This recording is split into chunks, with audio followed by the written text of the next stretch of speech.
There's thousands of vehicles in War Thunder, and hundreds are added each year. In this video, we'll be taking a look back at some of the favorite ground vehicles from 2022. And you won't just be hearing from me, because I also teamed up with a few other creators that wanted to share their favorites with you too. And just a short note, this isn't a ranking or a best of list, and the vehicles are presented in no particular order. 2022 saw the introduction of quite a few derp guns, especially towards the end of the year. We had the Tech Tree G6 Rhino, the event-exclusive Sturmtiger, and the premium Char 2C Bis, just to name a few. And while the Char 2C is a very fun tank, that thing has already received a lot of attention. So I thought I would just go with the M728 CEV instead. It comes with a already very familiar 165mm Hesh launcher, and while Hesh isn't as strong or consistent as it used to be, its performance has been pretty consistent for me overall. The shell has really low velocity, so it's not for everyone, but it is really satisfying when you manage to calculate the drop correctly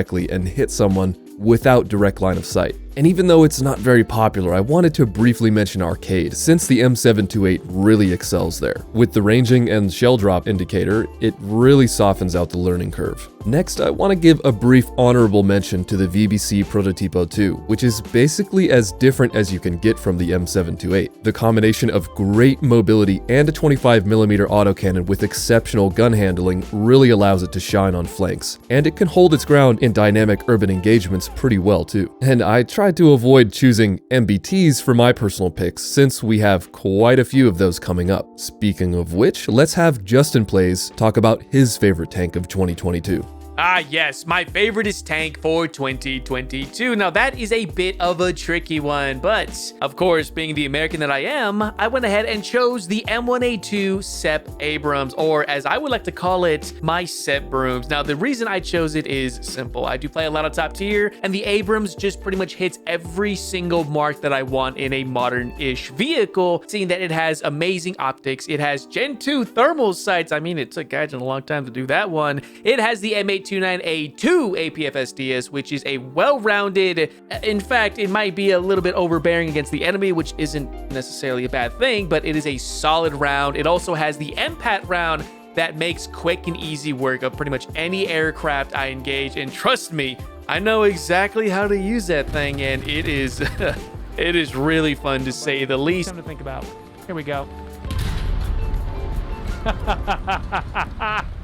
Oh, I love the impact round so much. And of course, you have the most well-rounded amount of mobility, which is absolutely key in the top tier environment. I mean, come on, right? You have great reverse speed, acceleration, you have good traction overall, and you also have good elevation and gun depression. It's basically the perfect vehicle for me. Now, the original M1A2 is good, it's great, right? But those Gen 1 thermal sights were just so terrible. So having Gen 2 thermal sights, at least for me, made the absolute difference from a potato vehicle to what we have right now, essentially. But I think I'm kind of selling it a little bit short.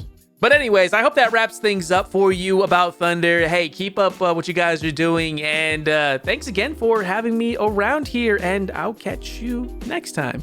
Hello friends of About Thunder's YouTube channel. I am the man they call the Turny. I'm not sure whereabouts on the list I'm going, but here's number my favourite tank of 2022. And before I tell you my choice, let me preface by saying how I picked this tank. I didn't pick it by what I thought was the most fun, or necessarily my most anticipated, but by sheer performance. And that is the VK3002M, the Proto Panther. Now, why the VK? Well, it's quite simple really. Take everything you love about the Panther D, make it faster, and put it at a lower PR. Now, there's plenty of arguments that go around that say that the Panther D shouldn't be at 5.3 and in fact should go back to 5.7, but regardless of your thoughts on that, having a Panther at 5.0, well, it's pretty good. Essentially, we've got slightly stripped down armor where our front plate is only 60mm thick as opposed to the Panther's 80, meaning that you will get penetrated by things such as the American 76 at a flat straight on angle. You also lose the skirts on the side, meaning the 40mm of armor is totally exposed and rather easy to penetrate, as well as a weaker mantlet and an easy to penetrate turret just given its shape.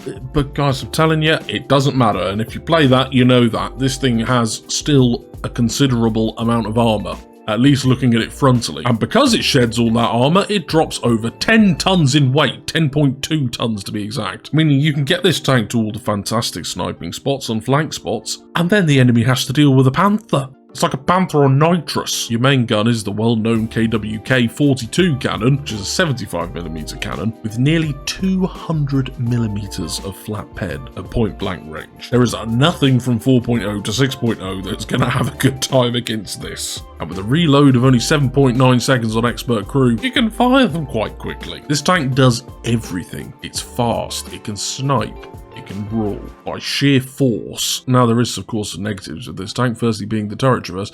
The turret traverse is only 5.6 degrees per second, which is pretty bad. And then you couple that with the reverse gear, of only 2.5 miles per hour, or whatever that is in kilometers per hour, which can certainly mean that you can get yourself in some sticky situations if you're not careful. And map knowledge and placing yourself in good positions is going to be very key there.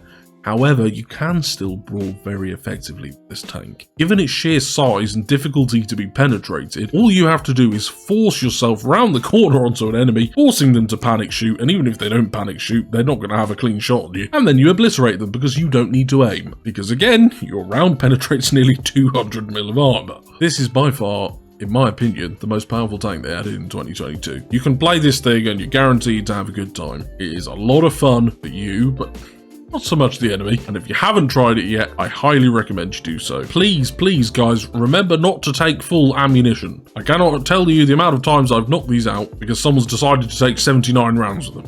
Don't do that, it's a big tank, and if it's not full of ammo, it will survive a couple of penetrative hits. Do you agree? Do you disagree? Leave About Thunder a comment below, let us know.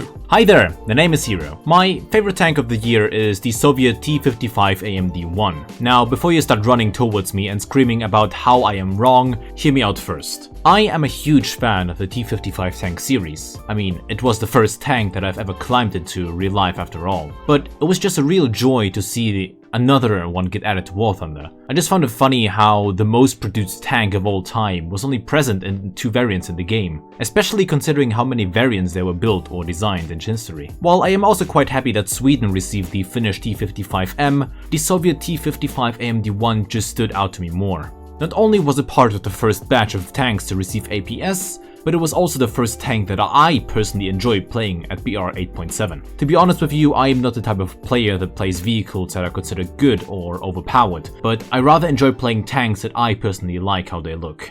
Of course, it has its downsides when it comes to reload rate or ammo loadout for its battle rating, but the APS just makes the tank really fun to play. It performs just like the average T-55 AM2 or T-55A, except your APS allows you to survive ATGM attacks, which is really useful in my opinion. Overall, I must say that it's not the best vehicle at 8.7, but it's not the worst. It makes a great addition to the 8.7 or 9.7 Soviet lineup and will give you the opportunity to clear the entire battlefield, if played right.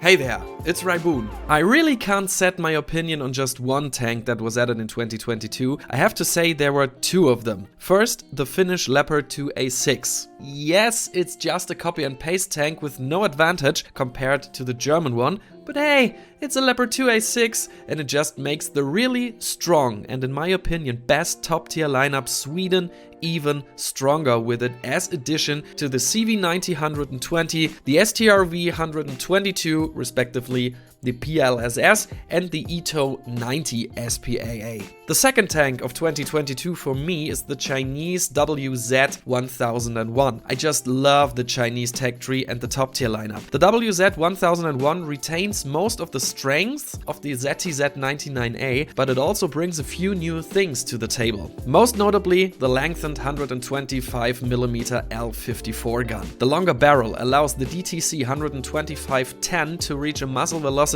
of 1,810 meters per second, making it the fastest tank shell in the game, at least for now. It also has an HEVT round and a 14.5mm heavy machine gun. I haven't had a chance to really use it, but I have been told they are really nice. I just like the combination of the decent mobility and slightly better firepower compared to the ZTZ-99A. Oh, so it's my turn now. Alright, let's see. So there are a lot of tanks that could fit my likes, but there is one in particular that I've wanted for a long time, and that is the Merkava Siman Arba Meir Ruach, or Merkava 4M, for those peasants out there. Sorry if I butchered the name. Now, despite its mean-looking appearance, this thing's armor is pretty useless compared to other tanks in top tier. Never mind the fact that everything kills everything in there.